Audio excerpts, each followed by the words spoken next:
Doge is making moves, although it's still 79% off from its previous high. But still, it's coming back to life because, you know, a lot of memes are coming back to life. So it's not just Doge. Even Floki, even Pepe, even Sheep. They're all exploding by double digits as the market recovers. I mean, I made this point. This cycle could be a cycle of memes. We got a lot of old memes. We got a lot of new memes. We got a lot of really new memes. They're all doing very, very well. When the money is flowing, that's what happens, right? So there are a ton of memes that are doing very, very well. And of course, the chain that leads all chains when it comes to memes has to be Solana. Look at that. I will show you guys something new that someone actually asked me about this morning, and I'm like, that's a fantastic name. And then I, talked to the founder. He seems legit. First project, and he's very excited about it. And that is Stanley Pup. So I've been waiting to talk to the founder the whole day.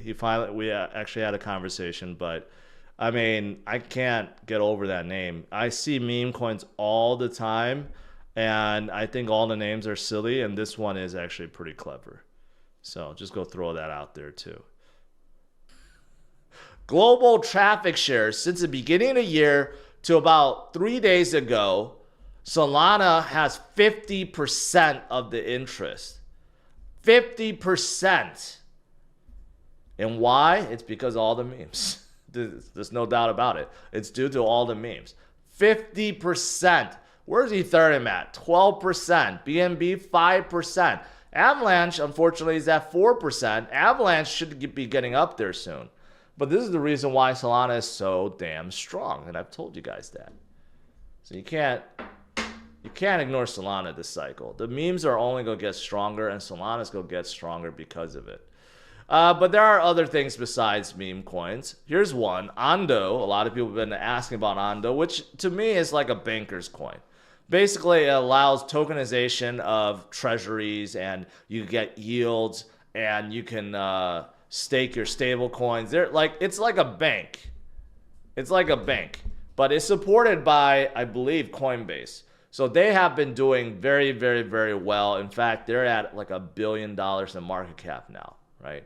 So tokenization is a real thing. A lot of banks are looking at tokenizing their treasuries and other things. Okay. So there are a few, if you're interested in that. That is this Ondo's perfect example.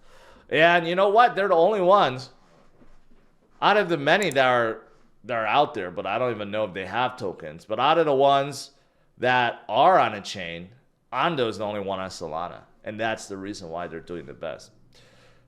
No, I'm just kidding. That's not the reason why they're doing the best, but maybe there is something to that. But they're the only ones on Solana. Just pointing that out there. What else is there? Stacks. Stacks is doing very, very well too. As Bitcoin gets higher, Stacks is going higher. Their Nakamoto upgrade has been approved. 99.98% voted in favor of the upgrade. It's a very significant upgrade. It makes Stacks faster, more efficient, and more decentralized, because a lot of people argue that Stacks is very centralized. But this is supposed to change all of that. So Stacks will probably continue to go in tandem with Bitcoin. As Bitcoin goes higher, Stacks will also. And Stacks is the only crypto, in case you didn't know, that gives you a yield with Bitcoin. So if you stake Stacks, you don't get Stacks in return. You get Bitcoin as a yield. It's interesting how they do that. I actually don't know how they do that, but just know that they're the only crypto project, where you stake it and you get Bitcoin in return. Avalanche also blowing up recently, right? They formed a collaboration with Alipay for a voucher system. They got a very hot game, Strapnel, that is starting to begin their event and tournaments and so forth. So they're looking pretty good too. And another one I just want to throw in there, Say, which is another L1 out of Cosmos, right? They have a parallel EVM, which is kind of interesting. So they support Ethereum, EVM, and CosmoWasm, I think, right? But they're doing so at Solana speed.